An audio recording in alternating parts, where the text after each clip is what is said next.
test it. All right. Hi, everyone.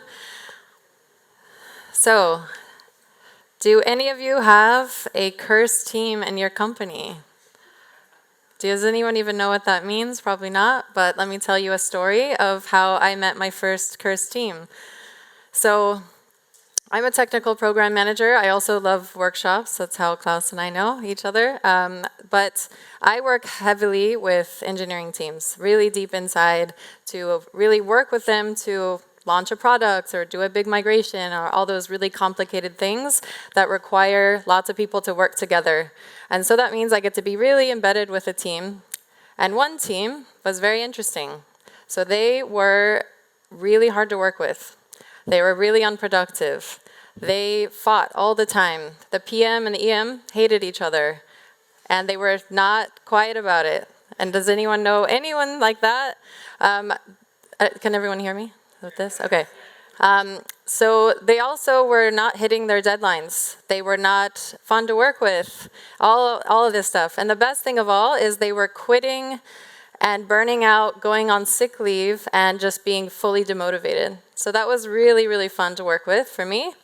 And so what I did is I spoke to the CTO, and I said, he's a sponsor, what do we do? What is going on with this? And he's like, oh yeah, that's okay. That's the curse team. And so I was like, okay, first off, why are you aware of this? And why are you doing nothing about it? And he said, what can you do? There's nothing really can do about this. Actually, you are the CTO. That's really odd. So I said, yeah, what do we do about this? And he said, let's see if it works. Yes, it's the people. Let's replace them. So that's interesting. It was my first experience with this kind of team that was really hard to work with. I want my projects and programs to go really well. I'm like, okay, let's trust you. And we had openings because the team was quitting. Right? So we hired really motivated people, really excited people, and really experienced people. And they went into this haunted house, and they also got cursed. And it was really interesting that the cycle continued. And that's when I realized that it's not the team that's cursed, it's the system that's cursed. And so that's where my talk is all about that today, is there's something a little bit bigger. So I want to inspire you today to understand that developer productivity is a much bigger picture. A lot of people today talked about really interesting points on that as well, which I love. Unfortunately, developers are people, and we have to treat them like people. And so I'm, yeah, just making a joke. And they're not all AI robots yet, so we can't just tell them to work harder, whip them harder. It doesn't work yet, even though CTOs do often try that. It's do another reorg, just switching the people up. They're still going through this haunted house, this system, and they're still getting cursed.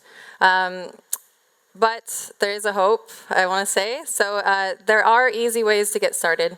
So there's easy ways. You don't have to be scared. I work with a lot of tech companies that are just like, it's too complicated. Or they say, hey, what's that single number, that holy grail that tells us, this is the number that makes a good team or not. I work between the business and the tech side. So I speak nerd, I speak business, I translate. That's my main job.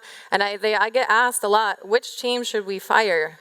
From the strategy team. I get asked very interesting questions, and I think first off, it's a crazy question because it's based on my gut feeling, which is kind of crazy, but also the CTOs are saying that. They just kind of have this feeling like, that one feels very productive, this one feels really not productive, and they're not really doing much about it. So I want to say there is a way around it. There are easy ways to get started, and if you have a cursed team, if you kind of recognize one of these teams at your company, there is a way out. And 3 is you can revive these teams. So just if you have teams that are suffering, there are ways out, and I will tell you, we can start building great things faster, but also happier. It's not in conflict with each other. So who am I? I am a technical program manager for the last 15 years. I came from Los Angeles. I came to Berlin for the good weather, and I've been doing that for 15 years. I love working with teams. I think I love doing it in better ways, though. So I host workshops, I help people make decisions, and I guide teams to do their processes simpler and really work together better so they can deliver these great products and great value to customers. So before I get into space, I will talk about space, but first I want to look at the companies, what I personally see companies doing. And you may experience one of these three. You can raise your hand or you can keep it to yourself. So here's how the three ways that I see that companies are measuring productivity. So one is they're measuring the wrong things. So we all know these activity metrics. They're doing it for a good reason. It's really easy. It's being spit out of Jira, right? We know, maybe GitHub, there's some number that's being put out and they're like, hey, that shows that someone's really busy. I know really big companies that are doing this and it's making developers work really fast. And we all know that's kind of a weird thing, but that's really common still. Two is they're measuring some of the right things, but they're not improving. So they forgot that really critical piece that you actually need to do something about it. So they run a survey, which is a great idea. A lot of what you're wondering about is actually in the heads of the developers, but then they don't take action on it. They see a lot of numbers, they get overwhelmed, and they're like, oh my God, there's a lot of mess here. They also do some DORA metrics, great idea, but they also don't look at the whole picture. So they're still not productive, but maybe some of their systems are working well. So good on one part, but not good on the other. And then the third one, which is majority, is almost 60% are doing nothing, which I call measuring on gut feelings and good vibes. And that is a big part of it, as you can see. And the biggest issue I see is the biggest risk to your company is just not having that holistic awareness.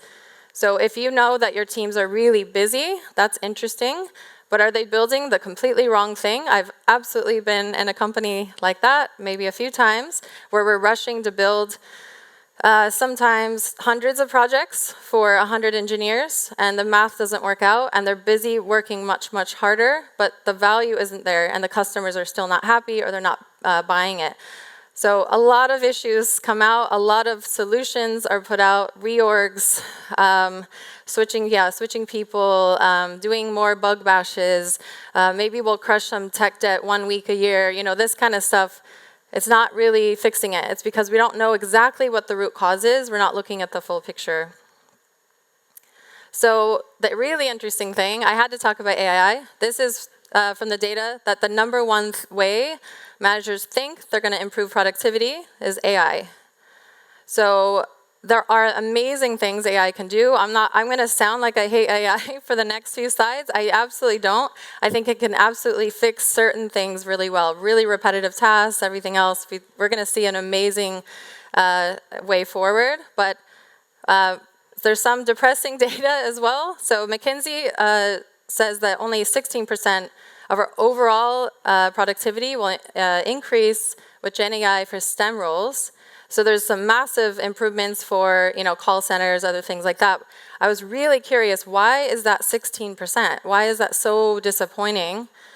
We also saw this come up a few times. 2 out of 3 developers aren't really seeing a significant improvement yet. I know there's a million reasons why this is, but I have a different theory. I think it's because of this. So a majority of their time is not writing code, right?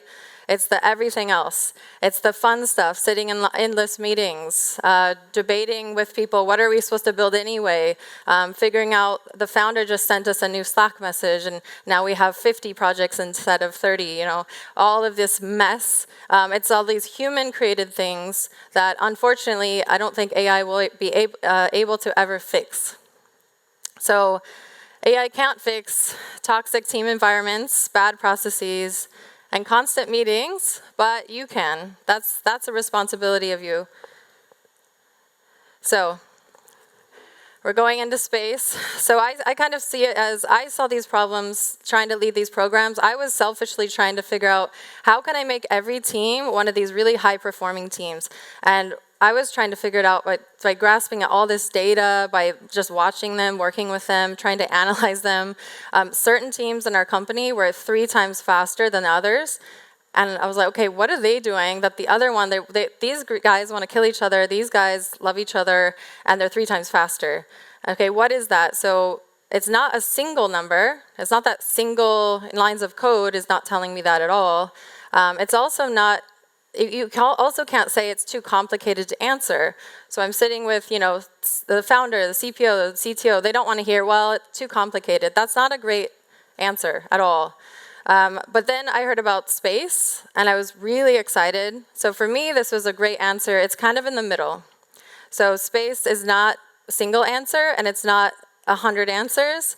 It's 5. So what is it? So the space framework is this. It's a holistic approach to understanding developer productivity. It's based on the researchers that came up with Dora, and I think they realized that, hey, Dora was supposed to be for DevOps, and everyone's using it for everything. Maybe we should look a little bit wider. And they talked to 2,000 companies and figured out this kind of summarizes what a really good team is. And when I read it, I was like, absolutely. This is absolutely the team that's high performing, checks off all of these boxes. So satisfaction, well-being, performance, activity, communication, collaboration, and efficiency and flow. So this is my really big table. I'm going to go into it in 1 second, but I'm covering the space framework. Number 1, space framework is these 5 letters. That can mean literally anything, any metric, good and bad. So number 1, if it goes into space, it doesn't mean it's good or bad. This can also mean activity is lines of code. Doesn't mean it's good. They also say in the paper, don't do it. But there are certain things that you can start to look at to see if you're distributed. So 1, I'll talk about what it is. 2, about how does it look in the team. So how do you recognize it without even measuring it?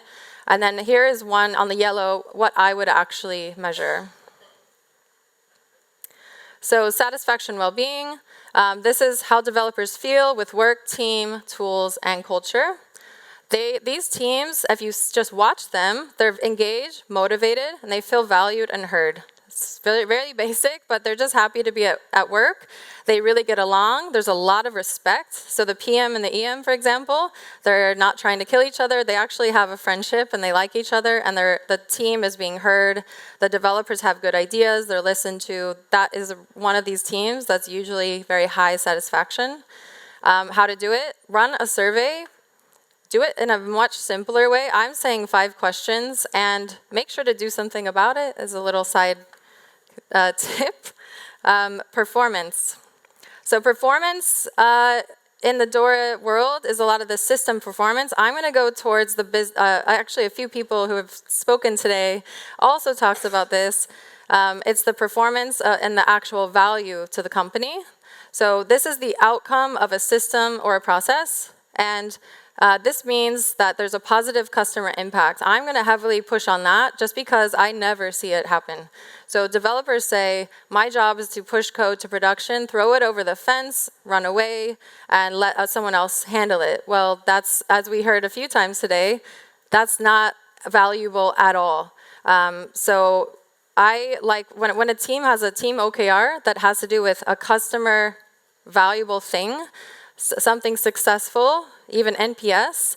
Did the customers use the feature? It's more the product managers are usually measured on this, but actually the developers should be. Did the customers like it? Did they use it? Did you make money on it? Something like that. Their motivation will completely shift from spitting out code to actually saying, well, why are we building this thing? What is the whole end result anyway? Maybe I should sit down with a customer so I can actually hit my goal and make my bonus. So that's performance. Activity is the one we all know. This is the easy one, so you're probably all doing this already automatically, but it's the count of actions. This is a team who is doing regular deployments that it completely depends on your company, maybe daily, maybe every minute, maybe every month, but it's something that you consider frequent. They have efficient code reviews, and how I would measure that is frequency of deployment. That one is the easiest one to get started with. The last 2 are the ones I would say absolutely everyone ignores and is the absolute productivity powerhouse right here, and we'll see the data after about that.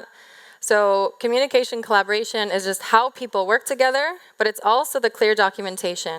So imagine a person who can get their job done, who is going to meetings or workshops and actually collaborating rather than just doing a million one-on-ones, lots of endless meetings, trying to, is the meeting quality actually high, basically? Are they getting something good out of it? This one is really, I've never seen done where automatically, just when I walk into a company, a lot of people are just throwing out more meetings. I think I saw a stat, after COVID, we have 3 times as many meetings. So we're remote, so we're happier, but then we're also getting 3 times the meetings. So we're not happy anymore. So we really need to fix collaboration. The teams also that I've seen that are very high performing have amazing meetings. They have very collaborative meetings. They meet in person if they can, or they have very collaborative Miro sessions. These are not just haphazard, random, talking at each other kind of conversations. And if they're not speaking, there's great documentation so I can speed through and get my work done. The efficiency and flow is the last one, my favorite. This is the one that I think not only helps satisfaction majorly, but also gets a lot of stuff done at the same time. So it's your ability to get complete work, make progress without getting interrupted all the time. So this is, minimal interruptions, streamlined processes, and deep work, which is that elusive thing that no one has found. And I've heard, I've been in these meeting-free Wednesdays, and then people start to not really use it. I would say just try to make as much deep work time as possible. If you're not hitting deadlines, I would say guaranteed that your developers don't, one of many options, but I'm sure there's not a good deep work time. Try to see how many times are they getting interrupted via Slack, via meetings, random calls, how much time can they just shut out the world. A good one for flow, and a great place to start, is the PR cycle time. So if they can get this lower, I've walked into most companies, and some companies, and they're about 7 days to get from commit to merge. That's literally takes over a week, maybe a week and a half of working time to, you commit something, you feel done, you feel great, and like a week and a half later, your brain is completely switched to something else, and then someone brings it back on your plate, and it's such a bad context switch, and there's a lot of data showing that this is a real efficiency killer. The final one is the investment balance. So pieces of this are in space all over the place, but I'm just putting it as one thing here. Basically, it's the guy from Dropbox who said you should have a kind of a good percentage for each one of these. He claims very boldly it should be like 60% features, new stuff, and about 20% improving productivity and improving existing stuff. Keeping the lights on is really depending on your company. I think the biggest importance here is that you actually are monitoring it at all and whatever's normal to you.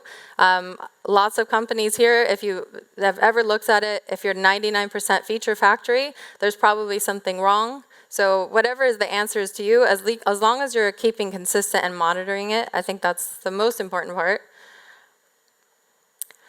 So for the data, we have just by improving the flow, you have a 50% increase in productivity alone. So that was, if you remember the AI one, 16%. Maybe and I've heard anecdotally other conferences, everyone's talking about their AI rollout. I've heard maximum 20. It's really hard to measure anyway, obviously, but this is just getting people to work on their work, makes them more productive. That's a surprise. The next one, also 50% increase with just intuitive processes. So I've worked with so many companies where developers are spending a lot of their time just being lost. They're not focused. They don't understand what they can get done. But if you could just told them, you have one project, this is the absolute most important thing, and I'm going to kill every meeting, and you can turn off Slack and just work on it.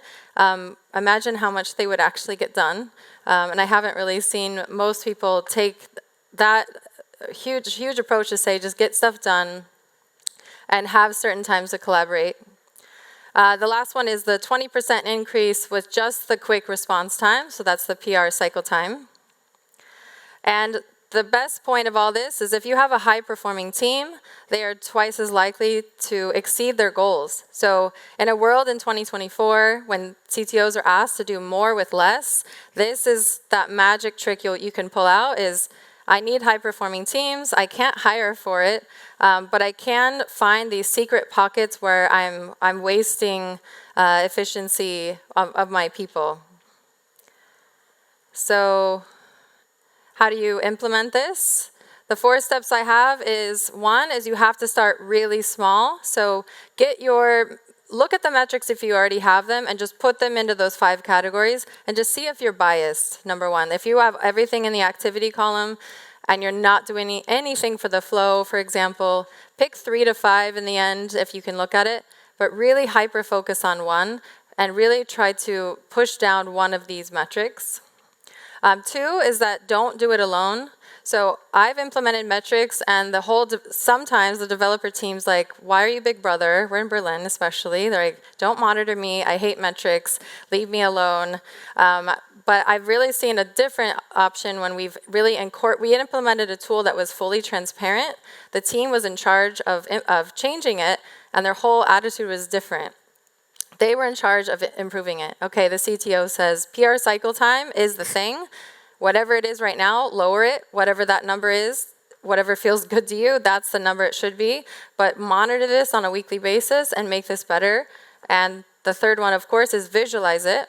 So the team is visualizing it. It's important. You're talking about it constantly. And 4 is setting a business goal. This is sometimes harder. Atlassian famously has that developer joy metric, and they're absolutely doubling down on this being a revenue generator for the company to stop burning money on wasteful things. And they show the developers that it's very important to do. What I see that's stopping companies, if this all makes sense to you, but you're still probably thinking like, okay, well, it seems hard to measure. Remember, just start with one thing. Don't try to look at all 10, 100 different metrics, all the JIRA metrics, all whatever comes out, and try to implement just full stop, everything's improved. If you're too busy, again, what if you could find extra talent within your existing teams? And AI, I still think will fix all our problems. Definitely implement Copilot, do something, but fix the human-made problems, the things that you are, the efficiency drainers that you have right now, and the other 70%. I only have 1 minute, so the immediate actions I would take is review your current metrics against space.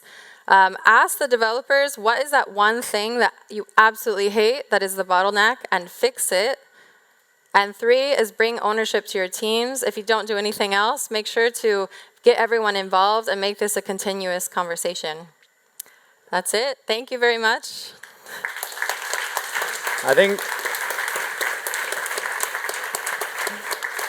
Thanks, everyone. We haven't got time, but I'm in charge, so it doesn't matter. So I think we'll just do one question. Because I thought it was a good one. It was upvoted 3 times as well. So what are good questions to start with for a monthly satisfaction survey? Yeah, there's many different ones you can pick from. I have actually a set of a few that I love to do. One of them is what a lot of these perception questions. I perceive that it's easy to make decisions on my team. I move forward. That is a big question, just even a single question. If you can't get things done and you're debating stuff forever, that's usually one of the killers. That's just one example. There's many others that I can talk to after if you have questions, but yeah. Some basic questions that basically a lot has to be right to answer that question. Like my team values input and we have a good working relationship. I think that those kinds of teams are massively better at working together. So ask certain questions like that. I have a few others, but yeah, I think I'm out of time. Yeah, no, that's good. Thank you. And there was a second question about cycle times. That's a great one for the Slack group. If you dump, whoever asked that, dump it in the CTO Slack.